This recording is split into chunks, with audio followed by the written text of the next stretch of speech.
force builds up, builds up, builds up. So now, in the middle of it all, this guy is feeling all his own resistance to the force, his own force, and I'm feeling the resistance to my own force meeting at this place. So now, instead of me pushing with 15 pounds, I feel my 15 coming back to me plus this 15. Right. So I'm feeling 30 pounds of pressure at the point, and so is this guy. So it and then they keep increasing to the point where you hit max. That means that at the maximum point, whoever now, this guy stops at, let's say, 50 pounds. The other guy can keep going to 75 and I can't hold it anymore. No matter how much I do, he's going to overcome that. So that becomes a bad paradigm, right? Yang, yang. So, yeah. well, it's okay up to a point. And that's when we get that saying, well, you're only as good until you meet that guy that can beat you, right?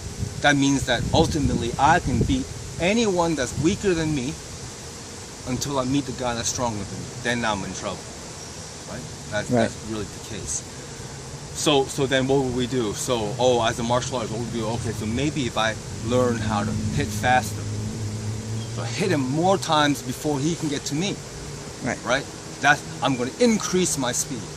Well, okay, that works for how long? Up until your middle age. And then as you get older, man, your muscles start to get slower. So after a point, you can only be so fast until you meet some young guy, punk out there. He's faster than you. Untrained, he's going to still be faster than you. And okay, then it's lost again. So what ends up happening is you end up, what I say, relying on the luck of the moment. Hopefully choosing the right technique to match the right situation to overcome that situation. But that doesn't happen, right? Like me, how can we know in the situation what exactly is going to happen? So that's the biggest problem, right? We can't. So what ends up happening is we're always behind that moment. Because we have to wait to see what happens and then react to it. So if I didn't know what I was doing and I'm standing in front of Pat and Pat comes out to reach to me, I don't know where he's going to go. He might be going to my face. He might be doing an uppercut to my ribs, right? He might be swinging around this way with his other hand. So I don't even know what's going to happen until I see it coming. Then I react. Oh, I'm going to blah. Right? But where's my mind at this point? See, now, he's finishing this punch. Right. He's ending this punch. So if I block this, it serves no purpose to me because this punch is already done, right? But he's a seasoned fighter, so he knows that I'm going to go for this regardless. So as my mind, the tension is right here, that hand is coming. Bah! Done. Over. Because my mind's right here, it's not there. Right? So that means I'm behind the moment all the time because I'm reacting to the situation. So I don't know what the situation is going to happen. I'm reacting to it. Oh, now I'm too late. I'm behind the point. I'm behind the time or the present moment. So I'm always reacting. Yeah. So what we try to do in CHUAN is instead of trying to figure out what you do, everyone else does, we try just to figure out what we do, right? And in that process of knowing what to do for ourselves and find our own alignment and whatnot, we bring our movements and everything up to the present moment. So the way we train our minds and all the movements is not about, oh, let me learn this movement, but we're learning, okay, what exactly is happening in this? Oh, I'm absorbing. Oh, okay, that's absorbed. Okay, I'm going to neutral. Okay, then I go to my Bing Ming. Oh, that's expanding. Ah, projecting. Back to neutral.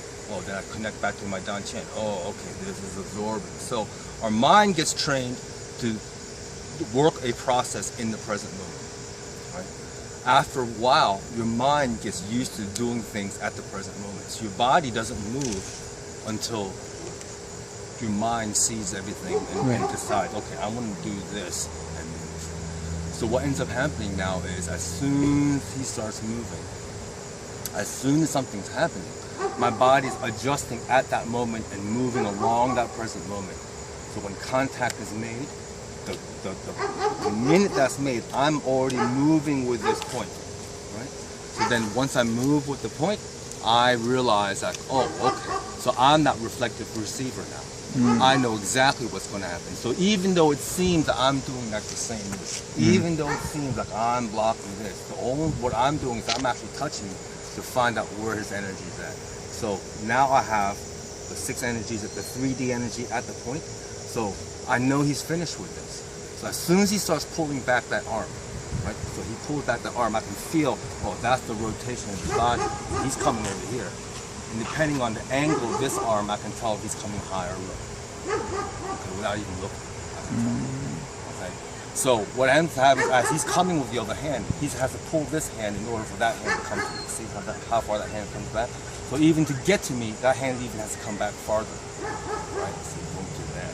So I already know by the time it's going that way, he's already here. Right? So instead of reacting to this as that's coming up and then blocking, my hand's already here because I feel this going back. So this is already intercepted. I don't have to think about blocking this. I'm thinking about it.